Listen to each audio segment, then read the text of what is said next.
உங்களுடைய பார்வை? கண்டிப்பாக. இது ஒரு செங்கல் புயல் முதல்ல இருந்தே நம்ம என்ன பார்த்தோம் அப்படின்னா, அதால கரைய கடக்க முடியாம ரொம்ப நாள் கடல்ல இருந்து, திருப்பியும் கடலுக்குள்ள போயி, திருப்பியும் பெருசாகி, திருப்பியும் ஆ நம்ம கடலோர மாவட்டங்களுக்கு வீக் ஆயி, அது ஒரு மாதிரி ஒரு அன்யூசுவல் பிஹேவியராவே இருந்திருக்கு. இப்போ வானிலை ஆய்வாளர்கள் கணிப்புக்கு கரெக்ட் தான் அது. அது ஆல்மோஸ்ட் கடக்க தொடங்கியாச்சு. ஆல்மோஸ்ட் கடந்துருச்சுன்னு சொல்லலாம். இன்னும் ஒரு ஃபியூ ஹவர்ஸுக்கு அதனுடைய எஃபெக்ட் இருக்கும். மத்தபடி நாளைக்கு காலையிலலாம் கிளியர் ஆயிடும். நாளைக்கு மத்தியானம் வாக்குலலாம் கிளியர் ஆயிடும் ஃபுல்லா. இப்ப இந்த புயலானது மாமல்லபுரத்திலிருந்து காரைக்கால் இடையே நகரும் அப்படின்னு சொல்லும்பொழுது, சென்னைக்கான ஒரு பாதிப்பு அதிக அளவு இருக்குமா? அல்லது மழை பொழிவுன்றது ஒரு நார்மலா இருக்கக்கூடிய புயல்ன்ற அந்த ஒரு இடத்த தாண்டி, ஒரு சாதாரண பருவமழை அப்படிதான் இருக்கக்கூடிய வாய்ப்புகள் இருக்கா சார்? ஒரு புயலினுடைய ஸ்ட்ரென்த் இதுக்கு இல்ல. கம்மியா தான் இருக்கு. அதனால காத்தும் ரொம்ப காத்து கண்டிப்பா இருக்கும். விசிறி விசிறி காத்து அடிக்கும் அப்பப்ப. பட் அதிகமான டேமேஜ் இருக்காது இப்போ இந்த காத்துனால. பட் மழை இன்னும் கன்டின்யூ ஆகும். இன்னும் ஒரு ஃபியூ ஹவர்ஸுக்கு. ஒரு நாளை காலையில வரைக்கும் கூட மழைகள் எதிர்பார்க்கலாம் ஒரு சில இடங்கள்ல. அதோட மையப்பகுதி கடக்கும்போது ஒரு அமைதியான சூழ்நிலை இருக்கும். ஒரு ஒரு ஸ்பெல் ஆஃப் ரெயின் இருக்கும். அது ஃபுல்லா கடக்கும்போது மையப்பகுதி இருக்கும்போது ஒரு அமைதி இருக்கும். அதுக்கப்புறம் திருப்பியும் ஒரு மழை இருக்கும். அது மாதிரி ஒரு 2 ஸ்பெல் ஆஃப் ரெயின் இருக்கும். அதுக்கப்புறமா ஃபுல்லா அடங்கிடும். தொடர்ச்சியா இந்த பெஞ்சல் புயலை பார்க்கும்போது, நீங்க சொல்ற மாரி அந்த காற்றினுடைய வேகம் குறைவா இருந்தது. மேகக்கூட்டம் இல்லன்றனால புயல் வராம இருக்கு. அப்படின்ற மாரிலாம் பல கருத்துக்கள் முன்வைக்கப்பட்டன. இந்த குறைவான காற்று நகர்தல் தான் தற்பொழுது இந்த பெஞ்சல் புயலுடைய தாக்கம் குறைவாக இருக்கிறதுக்கான காரணமா நம்ம பார்க்க முடியுமா? ஆக்சுவலா அந்த புயல் எவ்வளோ வேகமா கரையை நோக்கி வருதுன்றது முக்கியம் இல்ல. அதனுடைய ஸ்ட்ரென்த், அதாவது அந்த மேல அந்த ஃபார்மேஷன் இருக்கு இல்லையா? அந்த சுழல் மாரி நம்ம பார்க்குறோம்ல. ஒரு ஒரு ஸ்பைரல் ஃபார்ம் பார்க்குறோம்ல. அதுல எவ்வளோ விண்ட் ஸ்பீடு இருக்கு அப்படிங்கிறது தான் புயலினுடைய வேகத்தை கணிக்கக்கூடியது. அந்த புயல் எவ்வளோ ஸ்ட்ராங்கா இருக்கோ, அதுக்கு ஏத்த மாரி அந்த விண்ட் ஸ்பீடு இருக்கும் மேல. அந்த இது கடக்கும்போது நமக்கு மணிக்கு கிலோமீட்டர் 160 கிலோமீட்டர் வரைக்கும்லாம் கூட காத்து வேகம் இருக்கும் ஒரு சில சமயத்துல. இந்த வார்தா புயல் எல்லாம் பார்த்தோம் இல்லையா?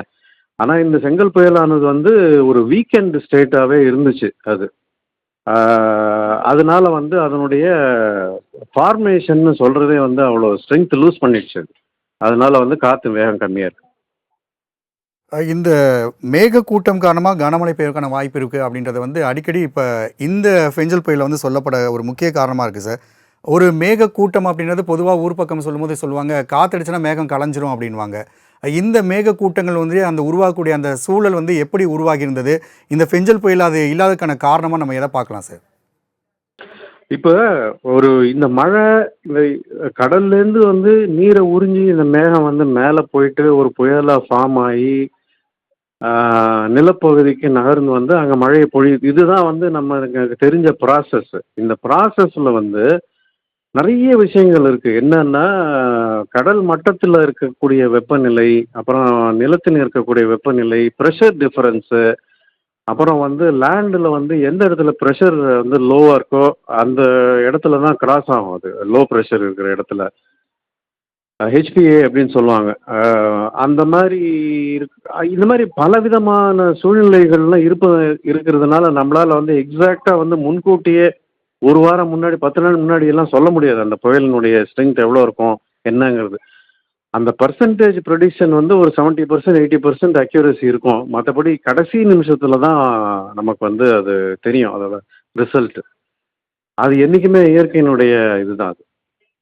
அந்த கடைசி நிமிடம் தெரியும் அப்படின்னு சொல்லும்போது, இந்த புயலுக்கு பார்த்தீங்க அப்படின்னா, இத பிரிச்சு பார்க்க முடியாது. கண் பகுதி, வால் பகுதி, மையப்பகுதி அப்படின்னு பிரிச்சு பார்க்க முடியாதுன்றதும் ஒரு கருத்தா சொல்லப்படுது.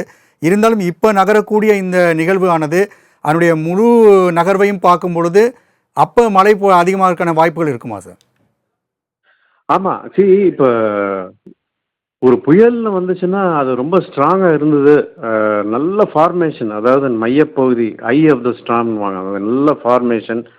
அப்புறம் அத சுத்தி நல்ல ஃபார்மேஷன் இருந்து, அதனுடைய ஸ்பீடு, விண்ட் ஸ்பீடு இதெல்லாம் அதிகமா இருந்துச்சுன்னா, 2 விதமான பாதிப்பும் இருக்கும். அதாவது அதிகமான மழை பொழிவும் இருக்கும். அட் தி சேம் டைம் காத்தும் இருக்கும்.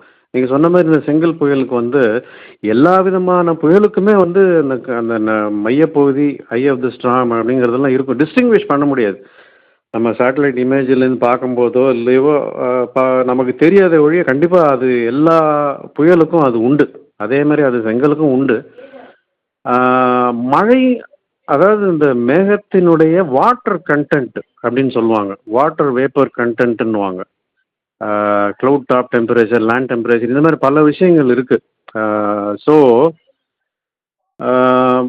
நம்ம வந்து அந்த மாதிரி ஒரு ஃபைனலாக சொல்ல முடியாது. ஸ்ட்ராங் வந்து ரொம்ப ஸ்ட்ராங்காக இருந்தாக்கா நிறைய மழை பெய்யும், இல்லை இந்த மாதிரி வீக் ஸ்ட்ராங்காக இருந்தால் கம்மியான மழை பெய்யும், அந்த மாதிரி சொல்ல முடியாது. ஸோ நிறைய ஃபேக்டர்ஸ் இருக்குது இதில்.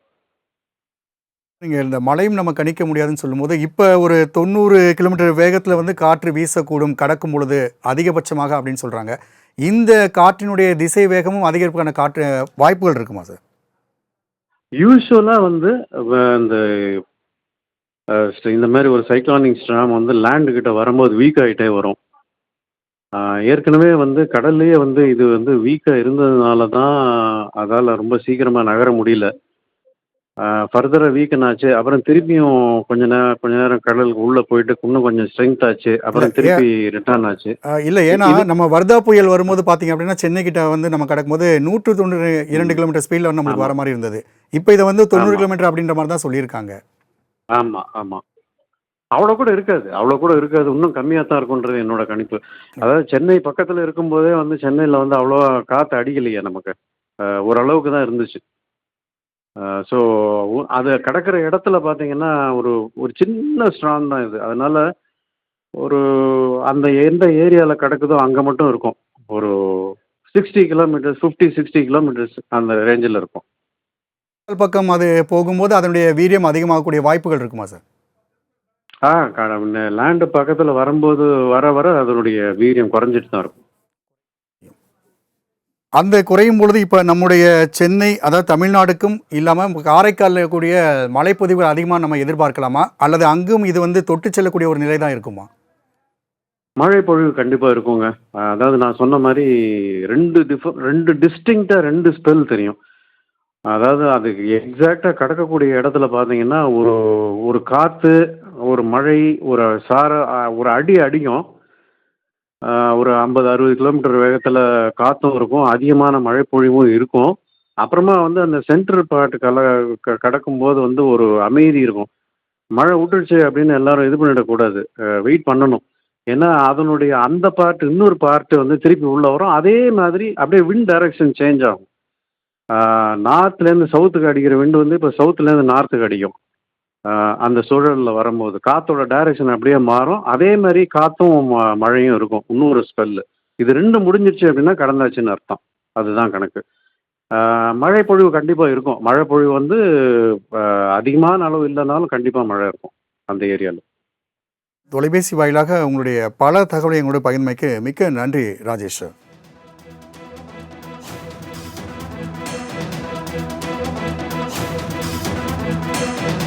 பெஞ்சல் புயல் கரையை கடக்க தொடங்கி உள்ளதை நாம் அண்மை செய்தியாக பார்த்து கொண்டிருக்கின்றோம்.